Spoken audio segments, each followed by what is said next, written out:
لحظه خود هم میمونه نه یک بچه ما زنده تمام کردن در دانشگاه میخونم مایده بود نه مایده بود از کدوم معرکه اومدیم من خیلی چه از معرکه میگه که اگه چرا میگویی کم فرق بودم گرسنه هست خیلی بعد یکتون خوراک بود نزدیم من همین نبودم میخونم که بچه ما اومدم اونجا خیلی میده کودک مایده چه روش قشنگ بود سفره خوب و کم فرق تمام نگرفتم بچه‌ام بیا بچه ما که غم ندیفتم برای اونجا توقع بخور خیلی بعد خوردن میگیرم همینجور با خیلی رکوز را آوردم برای بچه ما خوردن میگیر که در خیلی خانه بسیار پیشک هست اکرام گربه هستم گربه آمد بوده امو انا لبی کسای بچه هم شیشت بودم با بچه هم قنیگوش کردم که برای اصلا گفت تو برو داری برای قطعی آتان بخور خیلی لحظه خودی بانه در انسان کردم و اون چیزی خیلی در خط شما گفتیم همون استاد خیلی چکانه برگفت که انا استاد من میخوام که همین دنیا را رنگه بینم او که خیلی را تلویزوری رنگه بخواه خیلی لحظه خاطرمون است بعد راست بعد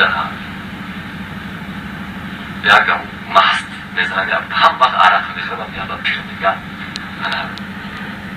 با ایروز مگه خوردم گفتم مگه عیبا نمیدونی شرم نمیدونی یا هم فقط عرق میخورد و عیبا نمیدونی اوکی و بگه در اون دنیا همه عیب عرق در گردنت کشول میکنن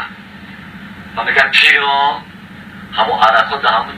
دنیا پره خالی این میگم بچه حلوم میگم پره همش پره در اون دنیا که بس بگیرین تو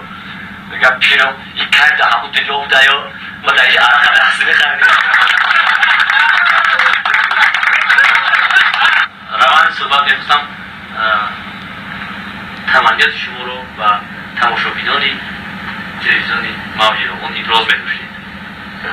در آخر صحبت من بار دیگر خود شما و همه اهل کارمندان ایجادی تلویزیون محلی رو برای کارهای ایجادی‌شان و در همین مدت کوتاه و این موفقیت نوعی گشنه‌شان احسن آفرین خوانده مبارک بادی آرزو میکنم و این تبریکات من صمیمانه قبول سلامت باشید. تماشاگران گرامی در استودیوی مرکزی تلویزیون موج روان اشتراک داشتن مدیر بخش فرهنگ مقامات اجرایی محلی حکومت دولت شهر روان محترم امیر احمد نظر. بخش مستقیممون را از استودیوی مرکزی تلویزیون موج روان انجام میدهیم و شما تماشاگران گرامی تمام خوشی‌های زندگی رو آرزو نموده